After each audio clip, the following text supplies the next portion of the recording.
Welcome to WildStarGaming, the Gamers Podcast. This is a slightly different one because Gamescom 2026 is almost here. So rather than wait for Jeff Keighley to fire 74 trailers directly into our eyeballs, we're going to get ahead of it. So we've got 20 minutes, roughly, no waffle, which immediately puts James and Frankie under enormous pressure. So rather than mention everything to start with, I think we'll sort of concentrate on four of the bigger ones. Obviously, we don't want to speculate. We just want to focus on the stuff that we know. So I think the first one we should probably talk about a little bit is Final Fantasy VII Revelation. Yeah, so what do you guys think about Final Fantasy VII Revelation? What do you guys think about, in general, the whole splitting one game into a trilogy to re-release it over the course of however many years it's taken so far? Oh, I can't stand the topic or the game, so I have no interest. I don't get how long you play and put time into it. Not for me. Not for me at all.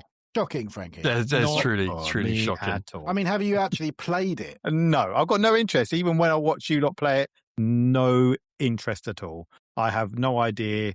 Number one, I have no idea what you're even doing. And I have no interest, guys. No interest. I mean, for reference, obviously, Frankie, not an RPG gamer. In any way, shape or form. In any way, shape or form. But I am, as we know, an RPG gamer. Even so, I'm not, I can't say I'm super hyped about it. I mean, the first Final Fantasy VII Remake, yeah, it was really cool to see all of the characters that we knew and loved from previous games being, realized in modern day quality graphic. But it didn't really grab me, not like the original. And also then the second one was good. I played a lot more of the second one than I did the first, I have to say.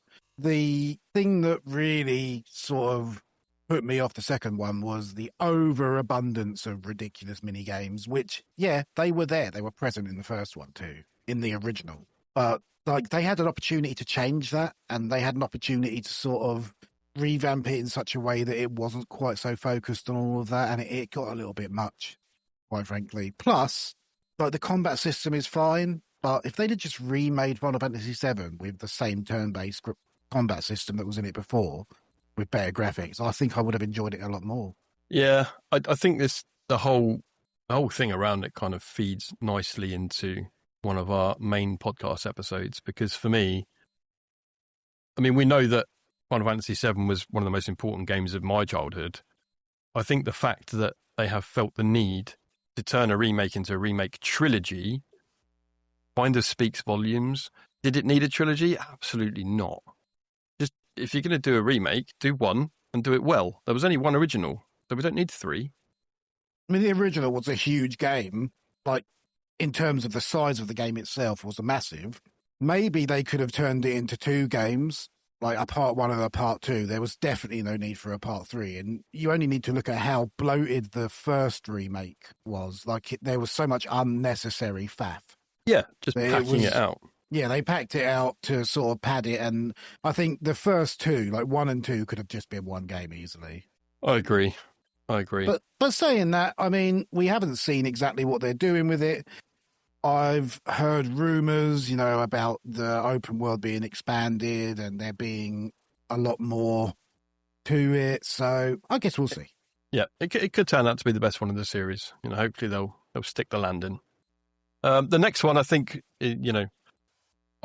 I played the original, and I think at the time it was quite innovative. But so the new one is Gears of War E-Day, which is a fairly obvious one. But I mean, obviously that's confirmed for opening night live. They're returning to an earlier point in the Gears timeline. Oh yeah, the earliest point, I guess. Exactly, yeah. So, I mean, I'm just hoping they don't ruin what Gears is about. I don't need them to reinvent what Gears is around. I just want a chainsaw and an assault rifle, and I just want to be able to cut people up with it in the fun way that was Gears. I don't need them to massively change the mechanics. The fact that it was kind of heavy and clunky, I think, was one of the things that kind of made it a little bit charming at the time, I think.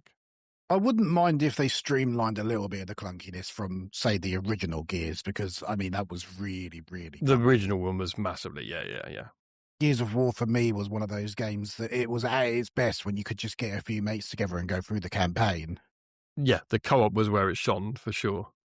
this co-op looks pretty decent, actually, doesn't it? I think they've streamlined Everything it. I've seen about it so far, I'll play it. I'll definitely play it.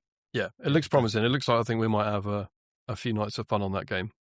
The next thing that I think is genuinely interesting, because it's been out for more than a decade, and that is that The Witcher 3 is getting another full expansion. The Witcher 3, great game. I've heard this expansion is supposed to somewhat bridge the gap between the end of The Witcher 3 and what we're going to get in The Witcher 4. So it's one to keep an eye on for me. At this point in time, it's been so long since I last played The Witcher 3 that if I was to jump back in to try and play the new expansion, I think I'd have to start again, which would inevitably end up with me having to sink hundreds of hours of my life into it because I'm easily distracted when exploring video game worlds. So, it's one to watch for me. I would be the same. Yeah, I wouldn't be able to just jump into DLC. It's been too long.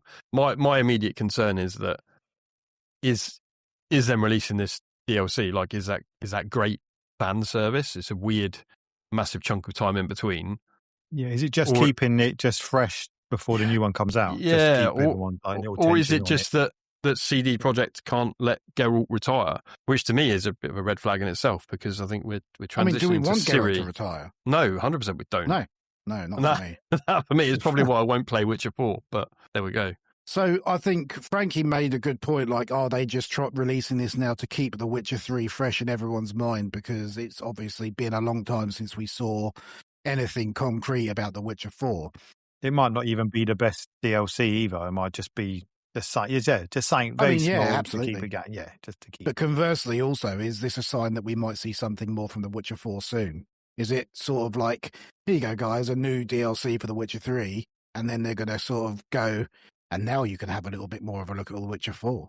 Yeah, I think so. I mean, it's scheduled for 2027, isn't it, with no concrete date? I mean, it could be the first quarter for all we know. So, yeah, it could just be like a gateway leading into some more The Witcher 4. But yeah, like you say, I think we'll keep an eye on that and see what's happening.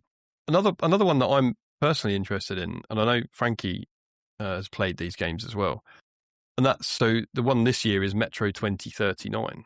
Yeah, looking forward to these ones. Yeah, I do like these games. I've always really enjoyed the Metro games because they've always kind of been in that weird space between sort of survival horror and a shooter. But they've always had a big fan base, but they've never really kind of properly burst into the mainstream where everyone goes, "Oh, Metro." I have a confession to make. I think that's kind of unjustified. I think they should be. Yeah, go on. I've never played any of the Metro games. Yeah, you really should. I mean, some of them it's very unique, actually. It's very different. Yeah, very different. Kind of right up your street. It's not for any specific reason. Like, I don't think they're good or anything. It's just that they always seem to be a game that have just slipped under my radar, and I just ended up just never playing any of them. Yeah, I think there's lots and lots of people that are in the same scenario as you. They know the game, they know it, objectively it looks good, and it's kind of one of the things that they would play. They just haven't, which is, strange. It definitely deserves it. I think I'd be more inclined to play it if it was a co-op game. Yeah, I think they're probably missing a trick there. So when they listen to this, obviously they can fix it. Are they on Game Pass? No, they're not on Game Pass, but I think they're usually and quite frequently on sale for a couple of quid, which that's a lot of game for your money. It might be. It's something I might need to check out in the future. I have no aversion to checking it out. It's just, like I say, something that slipped underneath my radar. Yeah, I think objectively, you look at this Gamescom. I think not necessarily even quietly, but I think Xbox has got the strongest lineup. Full out this year. Full out. Oh, yeah. I mean, in general, this Gamescom is shaping up to be pretty big, right? Yeah. So it's sold out the exhibitor space for the first time. It's got more countries being represented than ever before. The indie, is of a special interest to us. The indie area of this Gamescom is supposed to be the biggest one they've ever had. I think it was something like 420 different independent studios that are showing off their games. So I'm expecting that we'll see something worth seeing.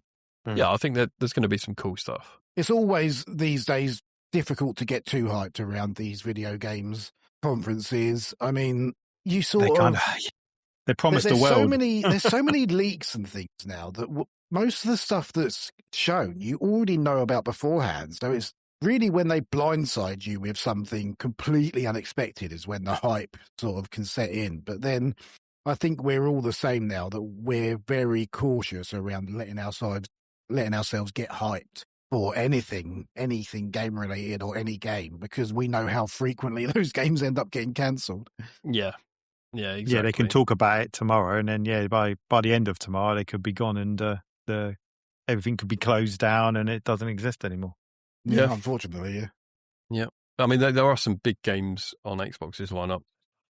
There's Gears of War E-Day, there's Fable, there's some new stuff for Forza Horizon 6, Modern Warfare 4, Alien Isolation 2, and I think again going back to things like Metro, the first Alien Isolation that was amazing, really kind of captured that, how being powerless can be genuinely scary.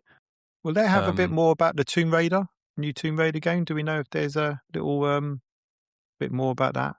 Don't know. Haven't seen anything announced about it. There's Turok Origins, and there's that new Star Wars game, Zero Company. Obviously, there's a new Warhammer 40,000 game, Dark Heresy, which I'm personally quite excited about. You know what I'm actually quite looking forward to seeing a bit more about is Dragon Ball Xenoverse 3.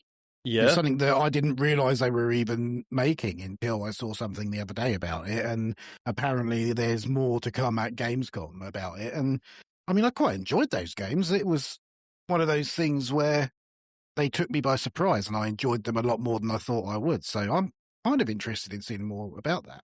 Yeah, and weirdly, I didn't get into those games as much. As a huge Dragon Ball anime fan, I didn't really get into the game. I played them both, but couldn't really. Yeah, it's sort of like it's a combination of the time as well. So sometimes things come together in such a way that you end up putting a lot of time into certain games you missed that you wouldn't necessarily think you would. And then there are also those games where the timing coincides with something else and you end up not playing as much as you thought you might. Yeah, absolutely.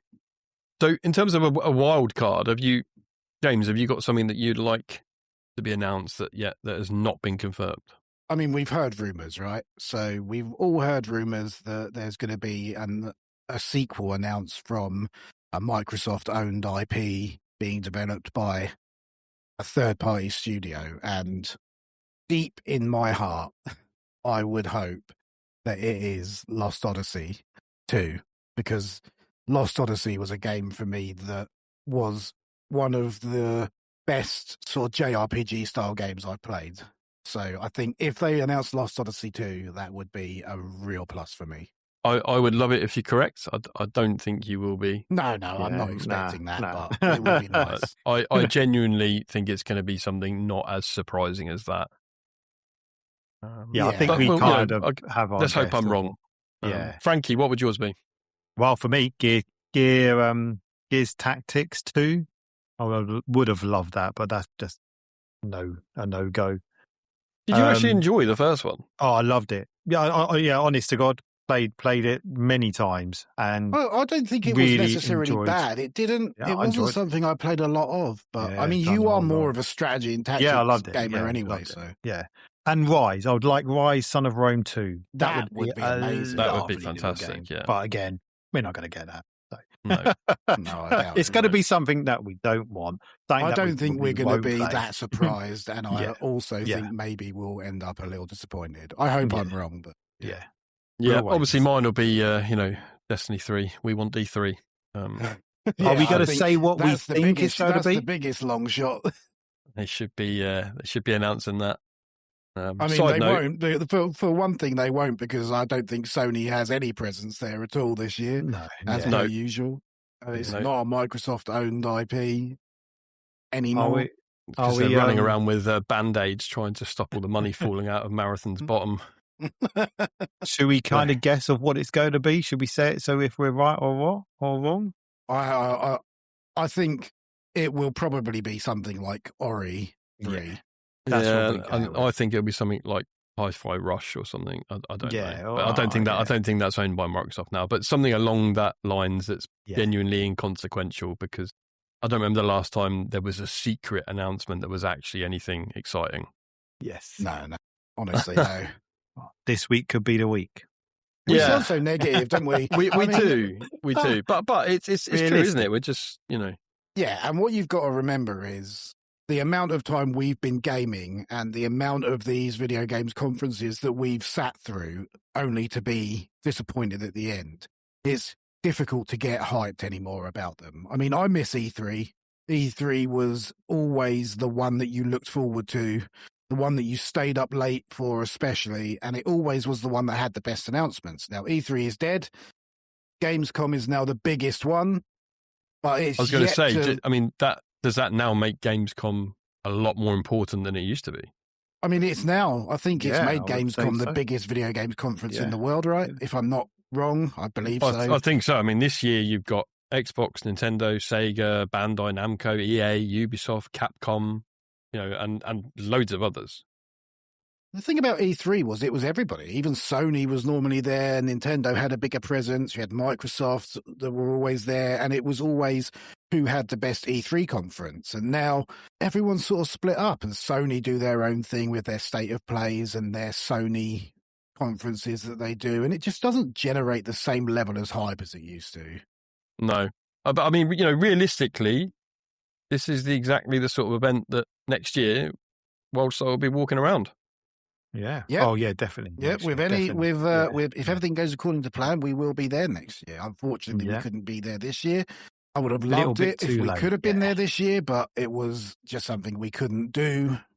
But next year, if everything goes according to plan, WildStarGaming will be at Gamescom. So, Frankie, what's your pick for Gamescom 2026? The game you're looking forward to seeing more of the most? Good question. I would like to see what this secret game is. That's for me, just something new. Let's see what Xbox, Microsoft can bring to the table. Looking forward to some new hardware. That would be another thing that would be quite good to see what's coming around. Probably to see a bit more of Gears of War. Let's see what, a bit more of the campaign, if anything. That's technically me, but keeping an open mind. I'd like to see a lot of new stuff. That would be quite good.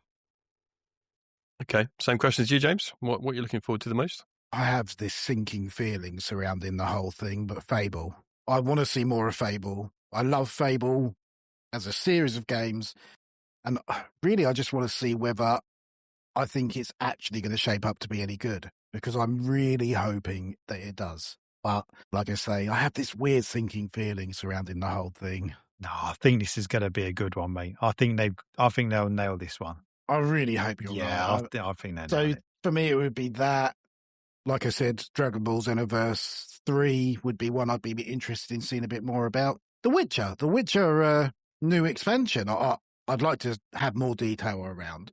There are a few things that I'm looking forward to seeing more of, and I will say that I'm cautiously optimistic that some of them might generate some interest in me. Yeah, I mean, I think it was leaked a couple of weeks ago. I mean, I'm a big advocate for the Elite controllers. I've been using them since the first iteration, and there's a third one coming that looks super cool. I'm not sure they're going to announce anything about it concrete at this Gamescom. But if they do, that'd be awesome. I'd love them to announce a new Crimson Sky. It's not going to happen. That'd be great. Oh, my God, yes. But again, I kind of share your sentiment. For Fable, I loved Fable. I really hope they don't screw it up. I mean, we've waited long enough for it, right? It should have been out. I mean, it should have been out last year. Last year. It should have been out this year, obviously, because of the release of GTA 6. I thought the release of Barbie, wasn't it? Not GTA 6. Barbie's Island Adventures 7. The first 6 just slipped under everyone's radar. Yeah. I mean, I think that, but saying that, I think I said the other day that they're the only game brave enough to release on the same month as GTA 6 is a Barbie game, yeah. But yeah. I think obviously that one of the other big announcements of this Gamescom, I think there's going to be a new edition of Skyrim. You know what, right? You know what? That wouldn't surprise me. It Skyrim just wouldn't surprise me. Optimized for mobile. You know what's going to happen, right? There's going to be a screen come up. It's going to be a big thing. It's going to be like world's first. You know what they do. World premiere. And then it's going to come up with Bethesda Game Studios, and everyone's going to lose their mind. And then it's just going to be A remaster of Oblivion. Remastered. Yeah, the remaster of the super previously special Ultimate edition. Remaster. With missing content. Becoming somewhat of a running joke right now about the amount of Skyrim remasters there have been. Oh, goodness me. I really hope we're wrong. I really hope I we're would wrong. laugh if that is true. That would crack me up. I would laugh, and then ultimately, I think I'd probably just sob for a while. Oh, no. Do you think we'll see anything more of Elder Scrolls, the next Elder Scrolls game? Even maybe a CG trailer just telling us that, yes, it is actually still being worked on? There might very well be a CG trailer. They're always very good at their CG trailers. Yeah. Yeah, they are for sure, yeah. They'll bring something to the table. Yeah, I think so. But that is it. That is our WildStarGaming Gamescom 2026 preview special. Opening night live kicks everything off on Tuesday, the 25th of August at 7 p.m. UK time, and then Gamescom's running through until Sunday. But we'll keep an eye on the announcements, the surprises, the indies, the stuff nobody saw coming, and inevitably whatever makes the internet extremely angry for 12 hours. We'll have coverage over at wildstargaming.com, and we'll keep coming back to talk about what actually happened once the dust settles. More importantly, we'll find out whether any of our predictions were actually remotely intelligent. So I've been Andy. We've been WildStar Gaming. James, thank you. Thank you. Frankie, thank you. Thank you very much, guys. We'll see you after Gamescom. We will indeed. Bye.